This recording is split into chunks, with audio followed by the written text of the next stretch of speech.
Praise the Lord. सबको जय मसीह की।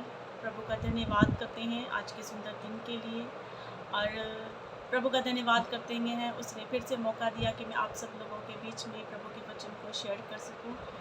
आज का जो वचन है वो ये है कि देखिए, हम सब मसीहों के मनों में एक क्वेश्चन चलता रहता है कि क्या हमें दशमांश देना चाहिए या नहीं देना चाहिए, क्योंकि आजकल बहुत सी शिक्षाएं आ चुकी हैं। तो कुछ लोग कहते हैं, कुछ प्रचारक, कुछ पास्टर लोग बोलते हैं कि हमें दशमांश देना चाहिए, कुछ कहते हैं कि हमें दशमांश नहीं देना चाहिए, क्योंकि नए नियम में लिखा है कि नए नियम में कहीं भी दशमांश की बात नहीं की गई है। लेकिन पुराने नियम के अंदर अगर हम पढ़े तो मलाकी के अंदर मलाकी की 3 के 6 अध्याय में लिखा है, दशमांश की चोरी के बारे में बताया गया है। उसके जो 10 जो वचन है, 3 अध्याय का जो 10वां वचन है वो ये है, सारे दशमांश भंडार में ले आओ कि मेरे भवन में भोजन वस्तु रहे। और सेनाओं का यहोवा यह कहता है कि ऐसा करके मुझे परखो कि मैं आकाश के झरोखे तुम्हारे लिए खोलकर तुम्हारे ऊपर अपरंपार आशीष की वर्षा करता हूँ कि नहीं। हालेलुया।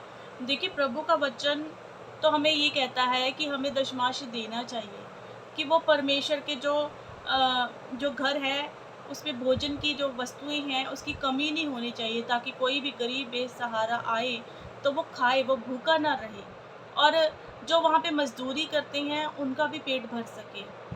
तो देखिए, ये जो मतलब कि पुराने नियम के हिसाब से तो परमेश्वर हमें यही कहता है कि हमें दशमांश देना चाहिए। और परमेश्वर कहता है कि मुझे इस तरीके से परख के देखो कि मैं तुम्हारे लिए कैसे मतलब बरकत के झरोकों को खोल देता हूँ, कैसे वो बरकत को उंडेलता है हमारे ऊपर। हालेलुया।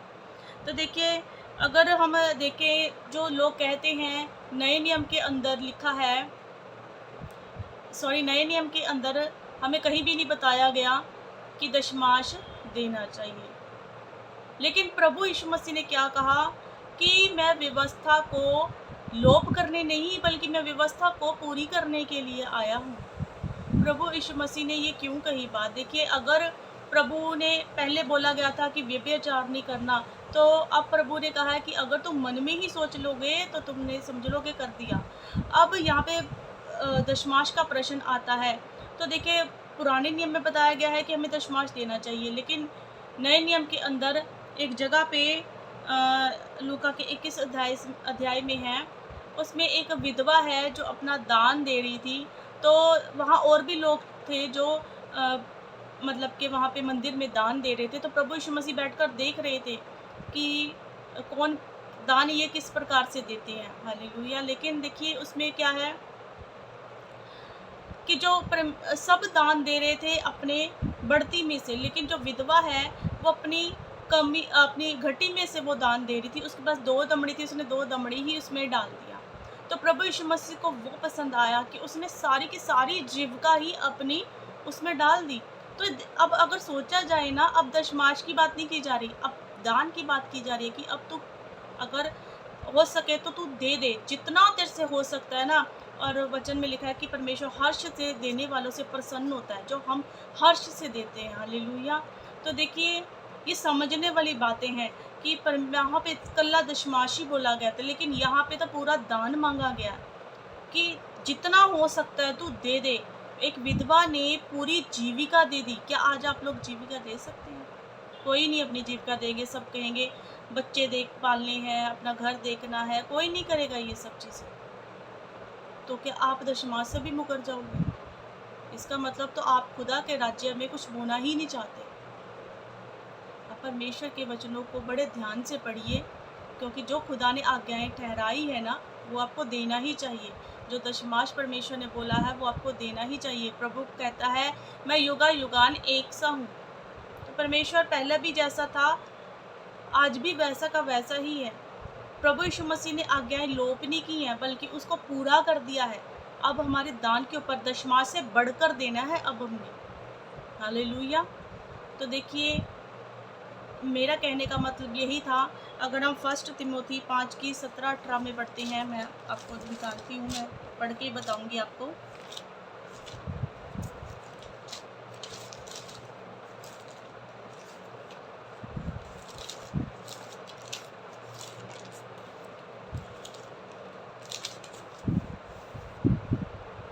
पहला तिमोथेयुस की 5 की लिखा है, जो प्राचीन अच्छा प्रबंध करते हैं, विशेष करके वे जो वचन सुनाने और सिखाने में परिश्रम करते हैं, 2 गुने आदर के योग्य समझे जाए।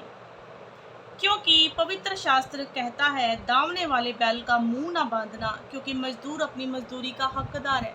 जो मजदूर है वो अपनी मजदूरी का हकदार है। अगर वो मजदूरी कर रहा है तो आप उसको दो।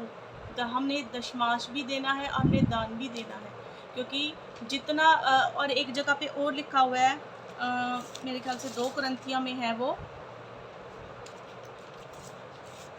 मैं आपको निकालती हूँ, निकाल के बताऊंगी। 2 कुरिन्थियाँ उसका 9 में देखेंगे,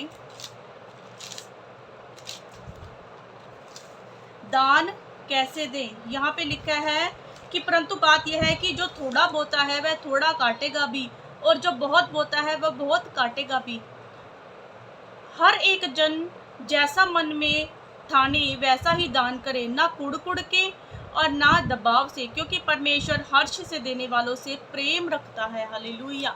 देखिए, परमेश्वर का वचन हमें साफ साफ कह रहा है कि हम जितना देंगे ना, उतना ही, जितना हम बोएंगे उतना ही हम काटेंगे। अगर हम बढ़कर देते हैं, हर्ष से देते हैं, तो परमेश्वर इन चीज़ों को देखता है। आप इंसान का ना देखो कि इंसान उस पैसों को कैसे यूज़ कर रहा है, क्या नहीं कर रहा। वो अपनी इस बातों का लेखा देगा, अपने इन कर्मों का लेखा देगा कि उसने दान के पैसों का क्या किया। लेकिन आपको खुदा ने जो आज्ञा दी है, आप उन आज्ञाओं को पूरा करो। हालेलुया। और इसी से जब आप उसकी बातों को मानोगे, उसके कामों को करोगे, जो वो कहता है वो आज्ञाओं को मानते जाओगे, तभी आपके जीवन में उसके नाम को महिमा मिल सकेगी। हालेलुया। तो ऐसे करते करते धीरे धीरे आप इन वचनों को पूरा करते जाएं। तो मेरा जो आज का वचन सुनाने का यही मकसद था कि आप लोगों को दशमांश के बारे में पता लगे। देखिए, प्रभु ने व्यवस्था को लोप नहीं किया है, बल्कि उसे पूरा किया है। और यहाँ दान से ज़्यादा दशमांश से ज़्यादा दान को बढ़कर माना गया। मतलब दशमांश तो हम 10वां हिस्सा देते हैं ना, और यहाँ जो विधवा ने 2 दमड़ियाँ डाली, यानी कि पूरी जीविका डाली। आज परमेश्वर क्या कहता है, लेकिन प्रभु ये नहीं कहता कि पूरी जीविका डाल दे, लेकिन हर्ष से दिल खोल के दो।